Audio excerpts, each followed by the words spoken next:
In the summer of 1962, nestled deep in the Allegheny Mountains of Pennsylvania, the Briar Glen coal mine was one of the last operational underground shafts in the region.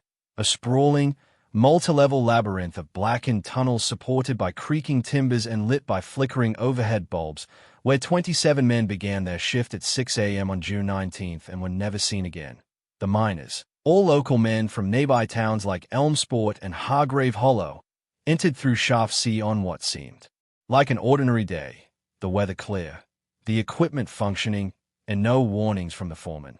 But by mid-afternoon, all radio contact was lost, and by 4 p.m. when the crew was due to surface, the lift cage returned empty. Panicked supervisors initiated an emergency search and rescue, but what they found was both baffling and terrifying. Every tunnel leading to Section 4B, where the crew had been assigned, was perfectly intact. No signs of collapse, flood, or gas leak, and even the miners' lunch pails and tools were left in place, as though they had stepped away for only moments. As the hours turned into days, expert teams were brought in, including structural engineers, federal mine safety inspectors, and even dogs trained in cadaver detection. But not a single body or trace of those 27 men was ever found. Families held vigils outside the mine gates. Newspaper reporters descended from across the East Coast, and local churches rang their bells in mourning. But the investigation soon fell under a cloud of secrecy when the Department of Energy abruptly took control of the site and sealed Shaft C, citing deep geological instability as a national hazard. Rumors exploded. Some said it was a Soviet sabotage. Others whispered about strange lights seen near the mine entrance the night before, while some older townsfolk insisted it was the Hollow's curse, dating back to the land's original owner, a reclusive 19th-century industrialist named Uriah Felt, who built the first mine atop native burial grounds and was later found dead in one of the shafts with coal dust poured into his lungs. As decades passed, the Briar Glen mine was left to rust behind barbed wire and federal signage, a haunting relic on the edge of the forest, until in 2012, a team of contractors hired to stabilize the mountain ridge for a future wind farm broke through a sealed ventilation wall near the original site and discovered something that changed everything: a narrow, bricked off chamber, undisturbed and unknown to any official map, with rusted beds bolted into the floor, chains mounted into the walls, and mining helmets stacked neatly in the corner as if waiting to be claimed. In the center of the room was a steel door with no knob, just a slot at eye level and the faded number 27 stenciled in red paint above it.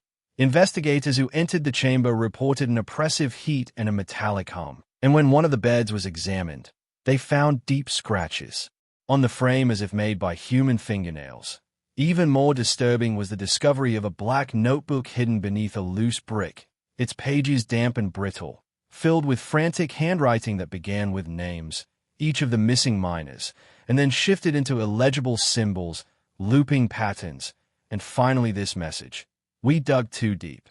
It was watching from behind the seams. We should never have broken the black vein. The notebook was quickly seized by federal agents who arrived within hours of the discovery, and within a week, the chamber was resealed and the Ridge project halted indefinitely.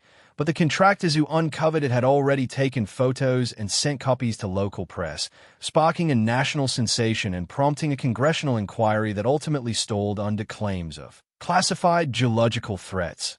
One former mine inspector, now dying of cancer, agreed to a taped interview in which he revealed that in 1962, Briar Glen had reached an undocumented cavern nearly 300 feet below the permitted depth, an area of unknown strata that emitted heat and electromagnetic interference unlike anything he'd ever encountered. He claimed that weeks before the disappearance, the miners had complained of songs in the stone, a low humming sound that seemed to follow them down the tunnels, growing louder the deeper they dug. He also described symbols etched into coal seams, not natural formations, but deliberate, recurring markings that resembled ancient pictographs. Despite these claims, no official response was issued, and the man died 2 weeks after the interview aired online, though the footage was mysteriously removed from all hosting platforms within 48 hours. Since then, dozens of amateur explorers and paranormal investigators have attempted to breach the Briar Glen property, but none have returned with credible evidence.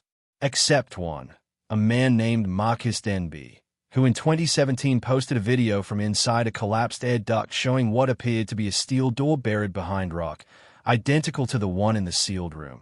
Before the video abruptly cuts to static, Marcus disappeared 2 days later and has never been found.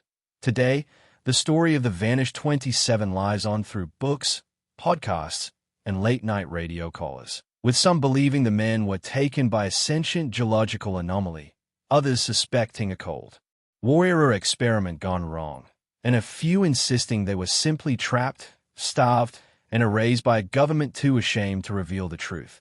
But the most haunting theory comes from an anonymous letter sent to a local paper in 2018, signed only EF, which reads, "They are still down there." The mine wasn't closed to protect us from collapse. It was to protect them from getting out.